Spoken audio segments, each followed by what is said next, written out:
So our speaker, General A.C. Roper, is the founder and CEO of a Leadership Consulting LLC, and he is a distinguished transformative leader with influence extending the local level, national, and throughout the world. As a citizen soldier, General Roper made history in 2021 when he became the first African American in the history of the United States Army Reserve to ever achieve the rank of Lieutenant General. And that's with 3 stars. He retired earlier this year as Deputy Commander of the U.S. Northern Command and U.S. Element, responsible for Homeland Defense and disaster support for civilian authorities. In this assignment, his command prepared and responded to threats against North America, including the Russian long-range aviation, North Korean missile launches, the Chinese high-altitude balloon and operations, and he supported over 80,000 Afghan evacuees.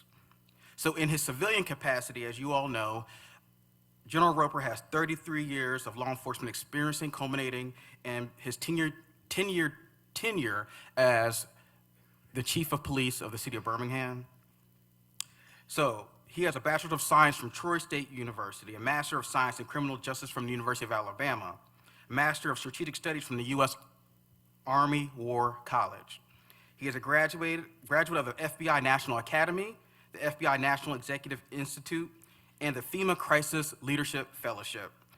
He also attended the National Counterterrorism Fellowship in Israel and has studied executive leadership development at the John F. Kennedy School of Government at Harvard University.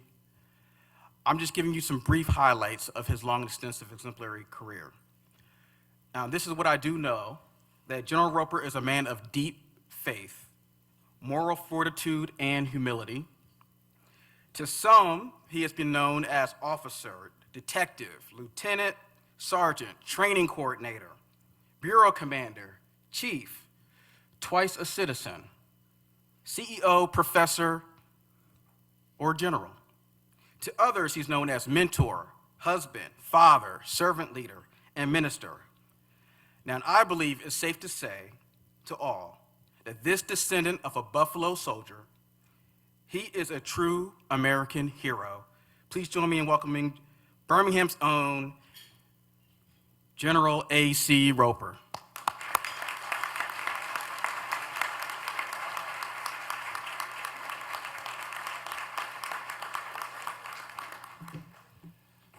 I have never heard an introduction like that, so you have to go with me wherever I speak. Thank you so much, and I'm gonna hit my stopwatch here. So good afternoon, everyone. It's such an honor to be here. The head table, Kiwanians, special guests, thank you for showing up on this great day in our nation's history. My wife and I were at the polls 45 minutes this morning, early, 45 minutes before the polls opened, and got our votes in, and it was such a smooth process. And of course, when I was asked to speak months ago, it was regarding Veterans Day, but there's so much has occurred since then, and so we got a lot of ground to cover. And when I think about Veterans Day from a Birmingham perspective, remember, this is the birthplace of Veterans Day. It was called Armistice Day, which commemorated the ending of World War I, and my granddad was actually gassed on the last day of the war in France. And I said, Granddad, only you would get gassed on the last day of the war. And so he would be so honored, Corporal William Roper, from right here in Birmingham also. And so there is no doubt we have the greatest fighting force the world has ever known. Let me say that again. We have the greatest fighting force the world has ever known. And it's because of our personnel. And so let's recognize our veterans again.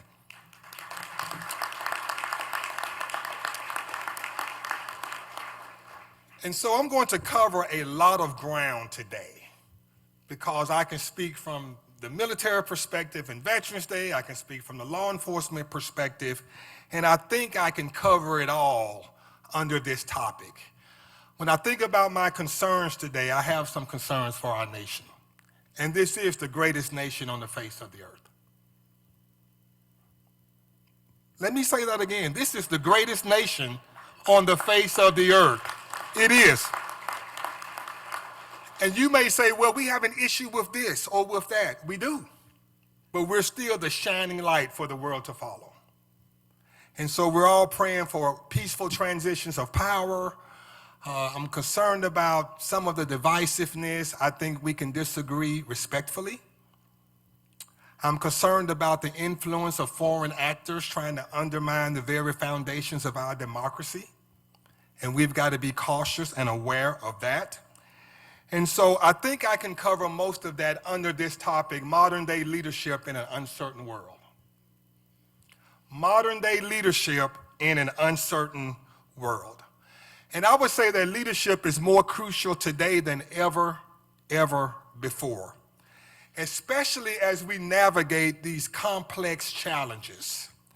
And so regardless of the organization, John Maxwell in his book, 21 Laws of Leadership, he has one law titled The Law of the Lid, where he says no organization can rise higher than the level of its leadership. So whether it's a mom and pop store or a Fortune 500 company, leadership makes a difference.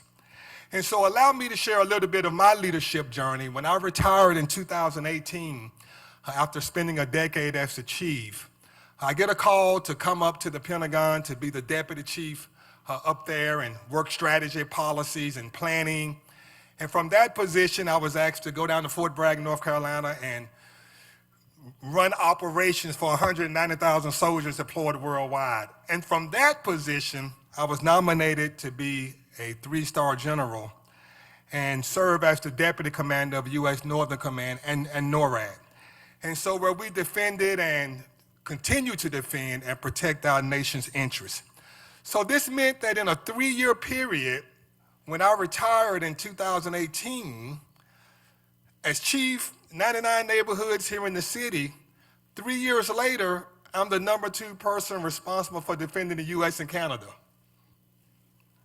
How does that happen?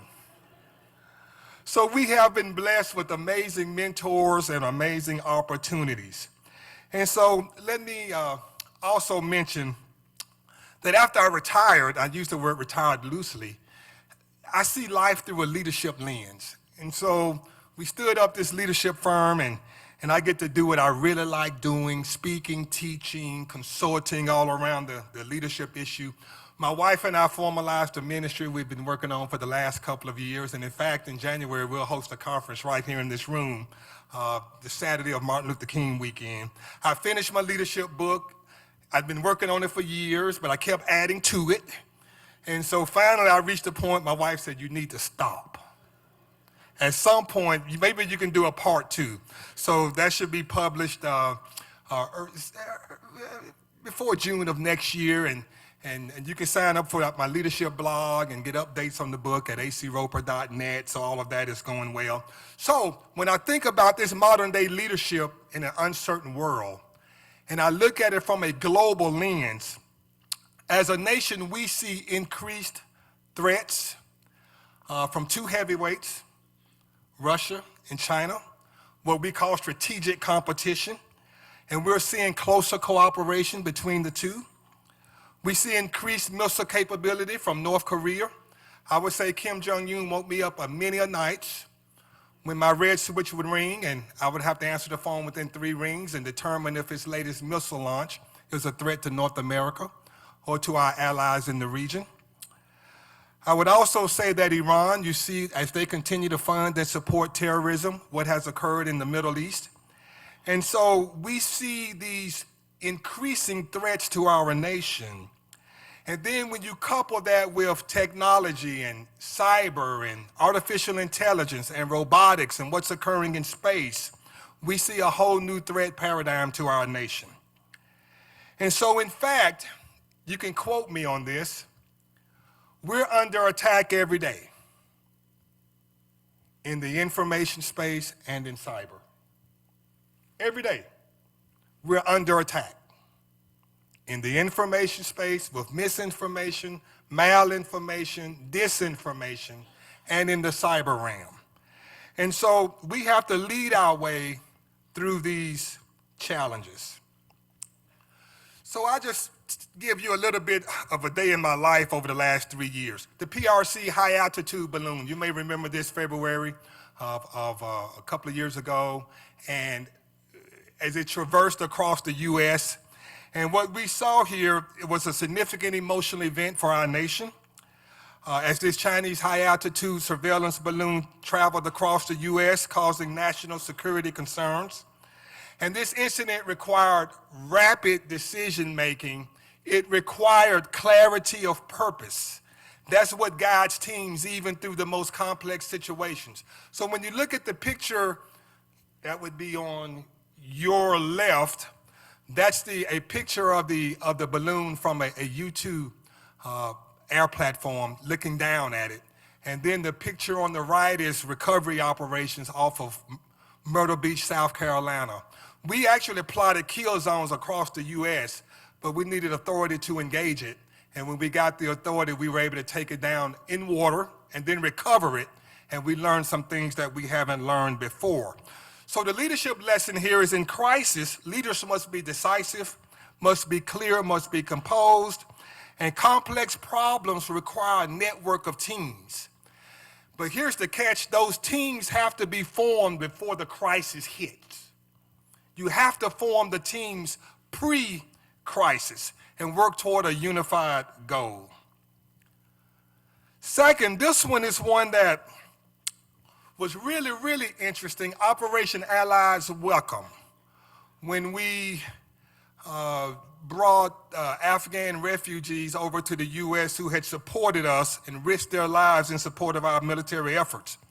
And it was our responsibility as U.S. Northern Command to ensure their safe arrival. We coordinated everything from housing to medical care to job training. But an interesting tidbit, and I confirmed it with my boss this morning. I said, I want to make sure I have this number right. I knew I did. Our initial mission assignment was to prepare to host, to receive 3,000 Afghans in one location. 3,000 Afghans in one location. But as you know, no plan survives first contact.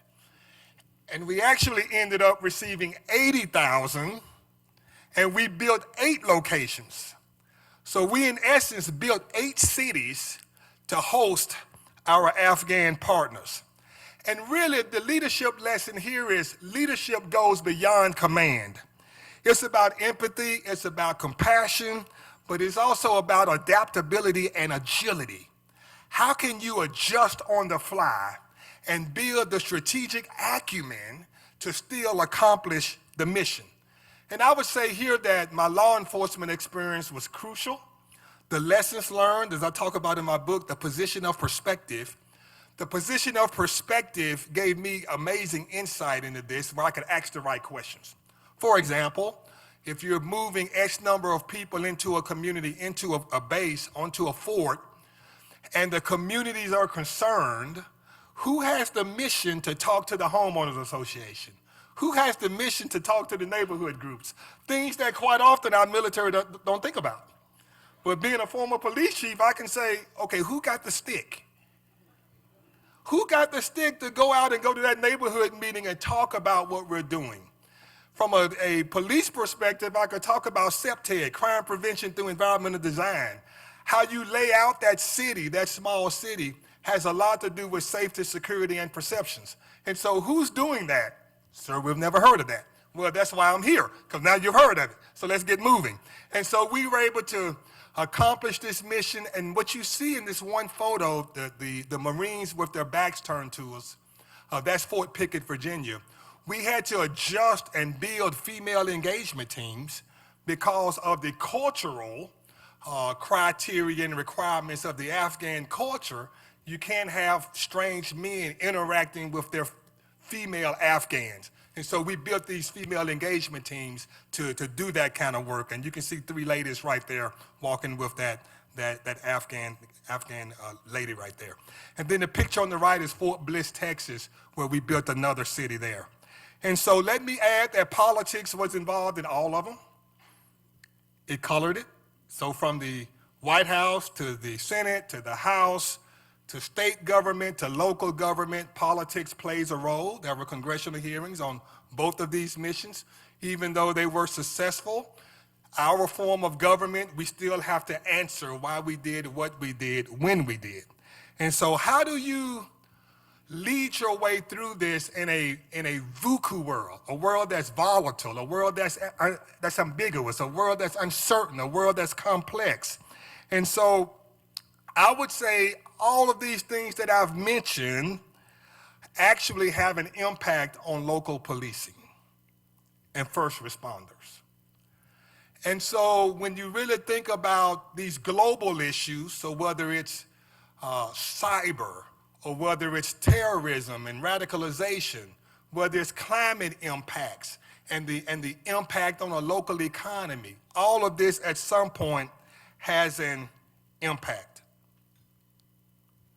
And so when I think about this policing conundrum, let me first mention the calling. Because police, and I think I'm in a unique perspective over the course of my careers to really understand the intersection and convergence of homeland defense, homeland security, and hometown safety. Let me say that again. Homeland defense, homeland security, and hometown safety. And there's this convergence now much more than ever before because of globalization. The world is flat, as Thomas Friedman said in his book many, many years ago. So this policing conundrum exists. And so first is the calling. And we have amazing men and women, amazing, courageous men and women answering the call. Now, from a recruiting and retention standpoint, we need more. And the mayor has presented a proposal to get after that issue. But the calling is so important. Why? Because police are the most visible arm of city government. Police are the most visible. I love my fire department brothers and sisters, but they don't patrol in those big red trucks. They only bring them out the garage when there's a call. So it's the police departments that are the most visible. And they are also the most responsive 24 hours a day. They will send someone to call. They will send someone to help. And I was thinking about over my time as chief, I remember we got a call about a turtle in the road. Because who are you going to call when a turtle is crossing the road and you're concerned about it? You call 911, and we dispatch a sharp officer to go out there and solve the problem. Well, we didn't get the problem solved quick enough. So he shows up, the officer shows up, drives down the street, doesn't see the turtle. Apparently the caller was watching. He didn't stop because I'm sure he was thinking, I don't see it smashed in the road, so it must have made it. So she calls back and says, I didn't see the officer stop and look for the turtle. So being the responsive police force we are, we sent him back. So at this point, another brother officer says, you know what, I better go help him. So now we have 2 police cars on the side of the road looking for the turtle. Well, it's obvious the turtle has made it safely. And I would often tell people at that time, back then, our call center would ring anywhere between 50 to 60,000 times a month, the number of 911 calls. And let's say for the sake of simple math, it's 50,000 times a month, because it depends on weather and other factors.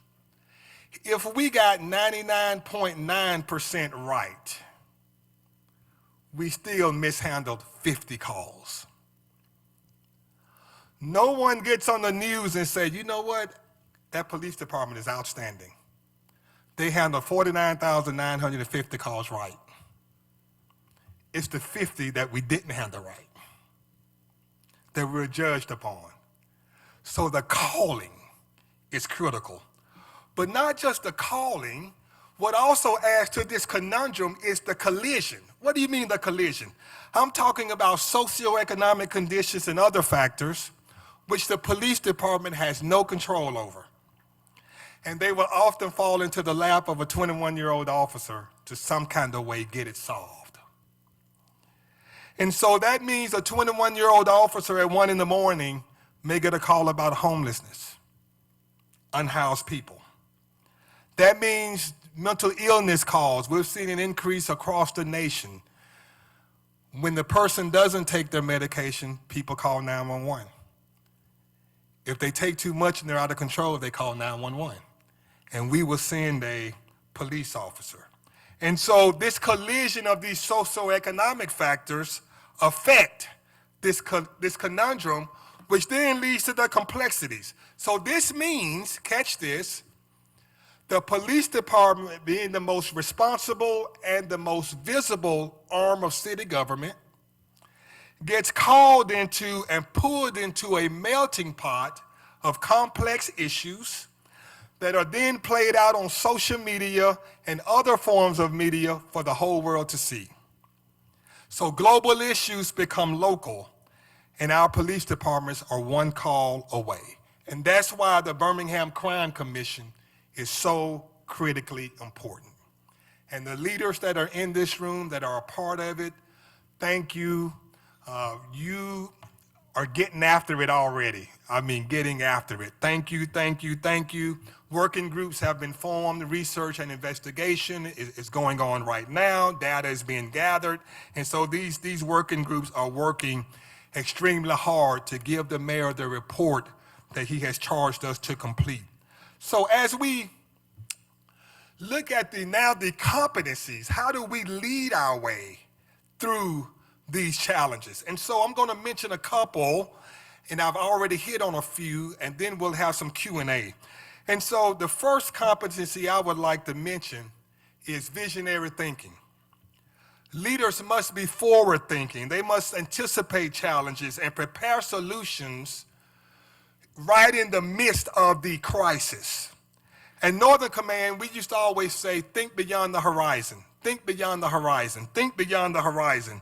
Whether in national defense or neighborhood watch, local leaders must do the same. So whether it's a nonprofit, whether it's business, whether it's government, we have to think beyond the horizon. And leaders who see that big picture and inspire others to prepare for it are the leaders who will drive real change. And when everything around us is under attack, when everything around us it may be sinking sand, it's that vision that will keep us focused. Second, resilience. And during my tenure at Northern Command and even those positions before, we faced everything from homeland defense issues to natural disasters and responding and supporting our civilian authorities. And the ability to persevere is a true hallmark of leadership. And in local government, at the local level, resilience is critical. Whether it's navigating budget cuts, responding to crises, or managing public expectations, the strength to endure and overcome is what sets successful leaders apart. I mentioned the word empathy. Understanding and addressing the needs of those you lead and those you impact is absolutely critical. So you may recall as chief, we would walk the neighborhoods, not because I needed exercise, but we wanted to meet people right where they were and engage and hear their concerns. And that's one of the things that we're doing with the Crime Commission. We have a community input team whose mission is to get input from the communities that we are serving. And so the same walking that we did in the Birmingham communities, those 8 cities that we built for the Afghan refugees, I walked those neighborhoods also. Had to have a translator, but I walked those neighborhoods so I could hear from the people we were hosting. Lou Holtz, the legendary football coach, said it best. He says people want to know 3 things. It was true then when he said it, and it's true today. People want to know 3 things. Do you care?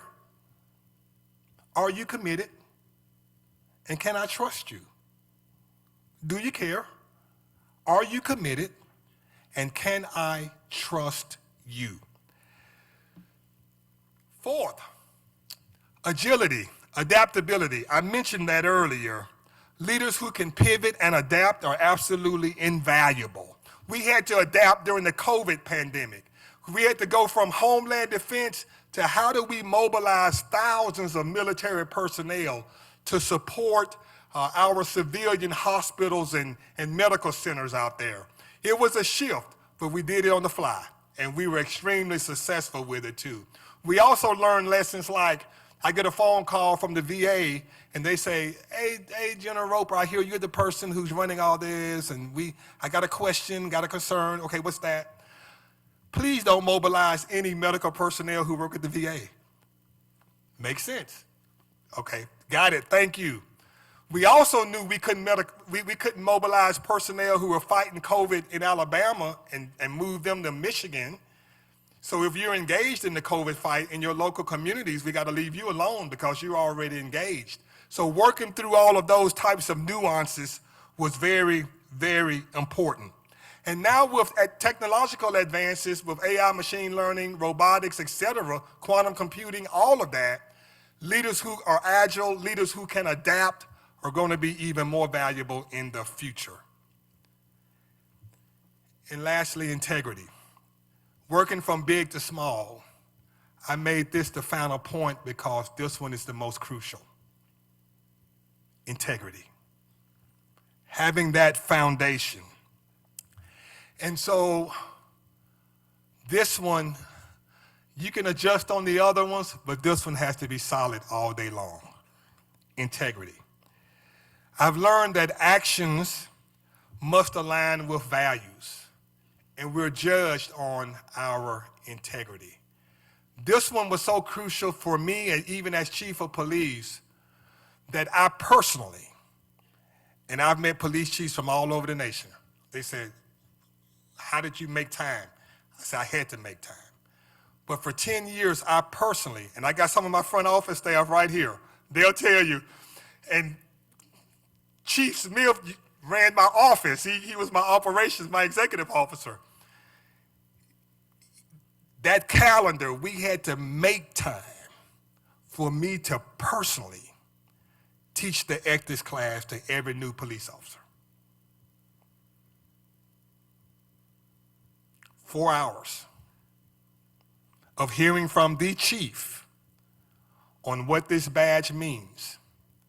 And if you tarnish it, I will fire you. Because integrity is non-negotiable. Why would you say that, and why are you so adamant? Because out of all the commodities and values in the world, all the valuables, there's nothing more valuable than trust when it comes to relationships. And as a police department, we have to have trust with the citizens we serve. The world is looking for people and organizations they can trust.